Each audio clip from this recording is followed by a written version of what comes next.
শৰৎকালৰ অতি বিতোপন ৰাস ক্ৰীড়াত নান্দনিক দৃশ্যৰে মুখৰিত হৈছে ৰাস উৎসৱস্থলী। চালে চকুৰোৱা সাংস্কৃতিক তেজপুৰৰ বাসন্তীপুৰৰ ৰাস মহোৎসৱো। ৰাধাৰূপী গোপীৰ ঘৰ্মাক্ত সুঘ্ৰাণত আমোল মোলাই উঠিছে বৃন্দাবনস্থলী।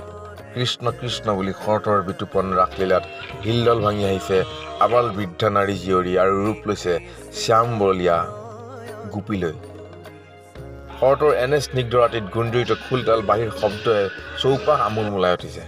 বৃন্দাবনক কৰিছে মতলীয়া আনন্দত গোপগোপী আৰু ভক্তগণে উল্লাস প্ৰকাশিছে। ভগৱান কৃষ্ণলৈ নৱৰসৰ থাপনাত ভক্তিৰ যি স্তুতি, তালৈ নামি আহিছে সখী। স্নিগ্ধ ৰাতিত গুঞ্জৰিত খোলতাল বাঁহীৰ শব্দই আলোড়িত কৰিছে বৃন্দাবনস্থলী। মতলীয়া আনন্দত গোপগোপী আৰু ভক্তগণে উল্লাস প্ৰকাশিছে। ভগৱান কৃষ্ণলৈ নৱৰসৰ থাপনাত ভক্তিৰ যি স্তুতি, তালৈ নামি আহিছে সখী। সখীৰূপী কৃষ্ণৰ চৰণ নৰ্তনবদ্যকীৰ মদোন্নলাস। কৃষ্ণ কৃষ্ণ উদ্বাদিত হৈছে নভোমণ্ডল। শ্ৰীকৃষ্ণৰ অপৰূপ স্পৰ্শ জাগ্ৰত কৰাৰ পণ আজি ৰাসোৎসৱস্থলীত গোপীৰ অনুভূতিৰ আকুল বৰ্ণনা জীৱন্ত হৈছে আজিৰ ৰাসোৎসৱস্থলী বাসন্তীপুৰত।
নয়ন